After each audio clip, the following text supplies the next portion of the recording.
Greetings, blessings, and love. Welcome back to our channel. If you are a subscriber, if this is your first time, welcome. I hope you find something that really waters your soul, or at least plants a good seed in your spirit that can be nurtured as you seek to live your best and most empowered life. I hope you subscribe after watching this video, dear visitor. But of course, like and comment and share if you enjoy this latest addition to our YouTube space. Now, I'm doing this video to share with you the affirmations that I go through each morning. Some of you may have seen my interview on Sim Soul Sessions, which I did on TVJ with Simone Clark Cooper. And in that session, I spoke to 2 affirmations that I say them over and over again, meeting the day with that truth first before life takes me on.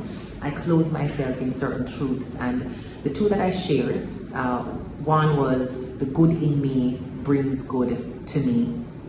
And that first one really took off. I mean, so many persons have responded to me on my Instagram page, in DMs, by email, WhatsApp, to tell me that hearing it helped to reaffirm their goodness because they're probably in a bad place, or with a person who wants them to think that they are bad and undeserving. And that affirmation really turned on a light or restarted their ignition. And the second one was around parenting. I'm a good mother who makes good decisions for my daughter. And that's really for any parent who sometimes doubts whether or not you're doing the right thing for your child, especially if in the moment you're choosing something to serve you in a very clear and immediate way, and you're not sure if making that choice for you will end up having negative repercussions on your child. And I wanted to affirm for myself every day, even as I chose more quality time with myself, more alone time, shifts and changes that would cause me to disengage from certain people and relationships. I had to affirm that in doing what was right for me, I was also making a good decision for my child. Because guess what? If I'm not doing anything that serves me, that nourishes me, that empowers me, how will I be a powerful enough parent for my daughter? And one of the things I've shared before with my online community on Instagram and Facebook is that we parent through our traumas. So if you have active, unhealed trauma, you're going to parent with those in mind. So until you heal, it's very likely that you're going to pass those traumas on to your child, whether it is a way of speaking, a way of framing the world, a way of dealing with disappointment and anger. Whatever trauma you still hold that you have not healed from, you're going to pass that on to your child in parenting. So we have to heal. And whatever the healing requires, give yourself the grace and the time to just heal, and know that in doing something good for you, you are also doing something good for your child. The 2 are not mutually exclusive. I'm a good mother who makes good decisions for my daughter. But there are a few other truths that I share, and I'm going to go through them now for you. There are 4, and I'll also share with you my life statement that I created.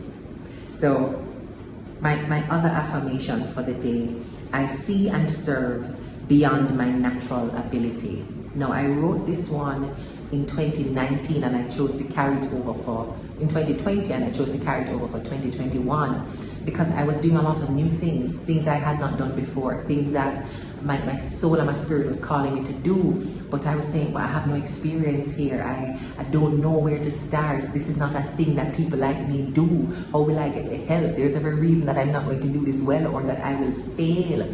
And so I didn't want to do some of those things. And I wrote this down in 2020, kept it in 2021, and I think this one might carry its way into 2022 as well. I see and serve beyond my natural ability. It's important for us to believe that truth, because we tend to want to stay in a comfort zone for exactly that reason. We're comfortable doing this. My natural ability and inclination is to sing or to dance, and I always want to sing and to dance.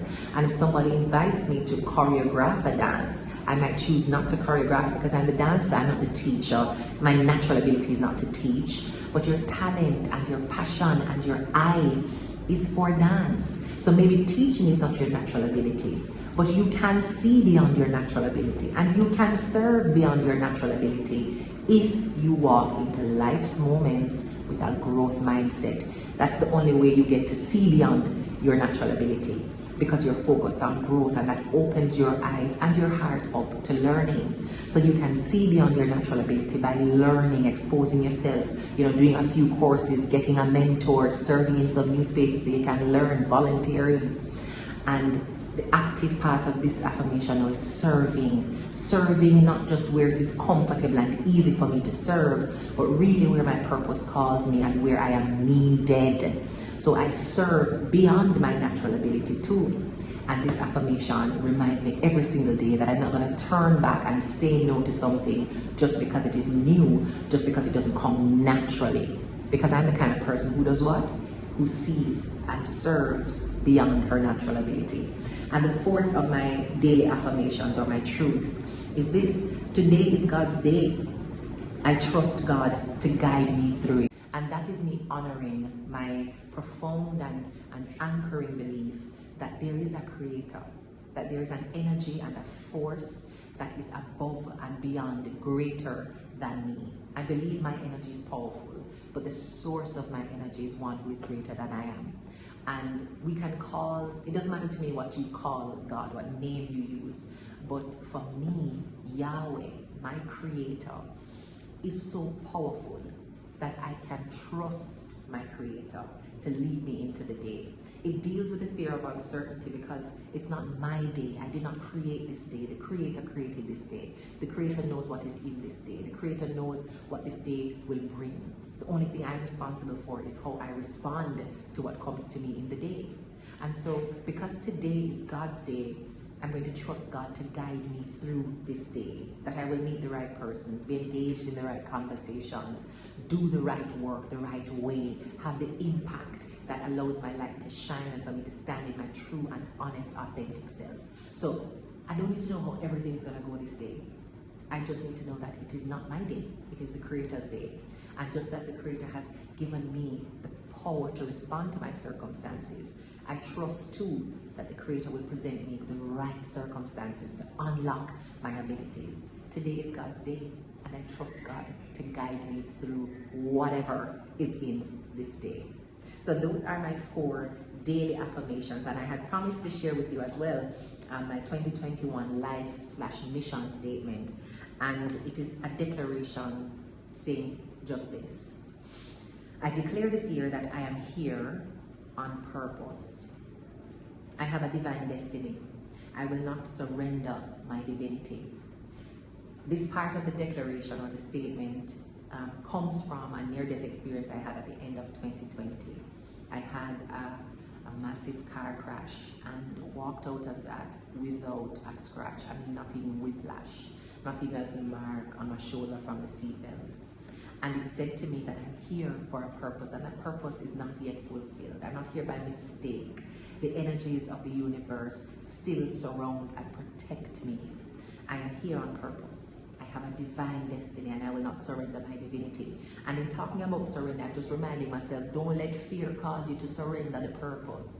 Don't let a sense of inadequacy and unworthiness cause you to surrender your purpose, your divinity. Don't ever doubt your light and the impact it has to shine through dark spaces and create a path for yourself and for others. I am divine. I have a divine destiny, and I'm not going to surrender my divinity, especially not to fear.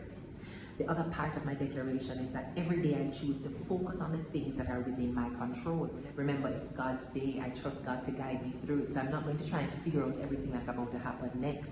I am focusing on the things that are within my control, and I tell myself that every morning. So I don't get caught up in people's opinions. I don't even get caught up in the circumstances that I am in.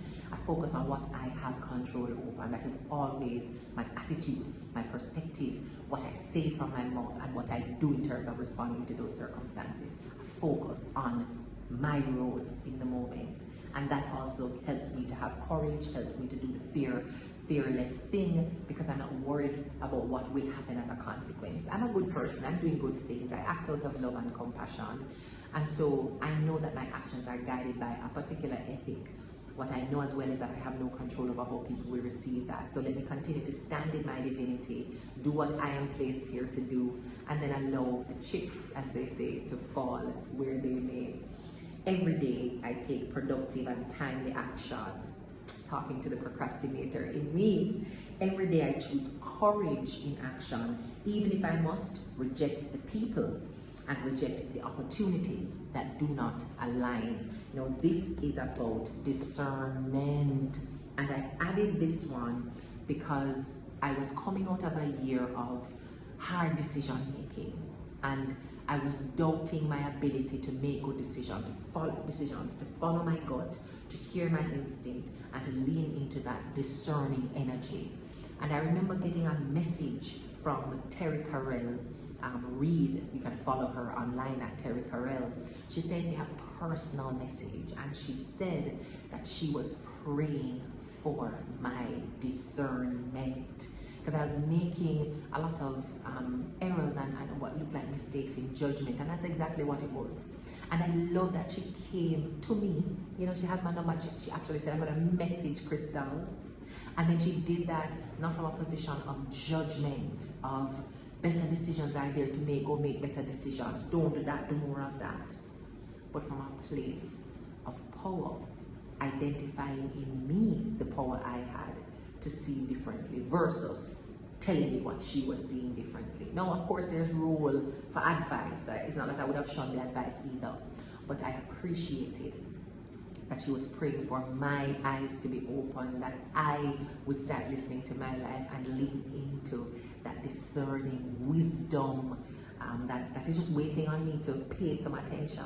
And so I wrote that into my daily affirmations. Every day I choose courage in action, because it takes courage, it takes courage to listen to your gut, even if I must reject the people and opportunities that do not align. So those are my daily affirmations and my life statement for 2021. As I said, I'm always refreshing that on the eve of every new year. And sometimes after the new year has started, I spend some time in reflection. I'm very big on planning. So this was the planner I used for 2021, the Law of Attraction Planner. But every year I sit down and I reflect on who I was, you know, for those past 12 months. Did I honor the principles? Did I act in accordance with the things that I say I believe? And if I did, I rank myself and I say, wow, keep it up. And where I did not, I actively decide, I make a decision and I take the step to start improving in those areas that I didn't do so well. And as I do the reflection and then plot for the year ahead, it helps me to figure out what positive affirmations do I need to declare every day over my life. Make it a hymn, make it something that is repeated, that I never forget, a law going into this year. And what is the purpose under which I'm going to be taking those actions? And my life statement is what helps me to clarify that purpose, you know, pull in my worthiness, my divinity, my courage, my boldness, and trust in myself, and then align that with the truths around who is really in charge, you know, what I'm here to do. And although the world might give me contradicting narratives, what will be my guiding narrative? And one of my favorites this year has certainly been, especially coming out of some rough spots and some valleys, the good in me brings good to me. I hope this has been helpful for you, and I hope that you will take the opportunity as we're winding down this year and stepping into 2022, that you take the opportunity to write your own life principles and affirmations and life statement. It's important to use words in such a powerful way to declare power, change, success, transformation, peace, joy over your life. You don't naturally get those messages walking through the day. So you have to program that message yourself every single day. Love and blessings.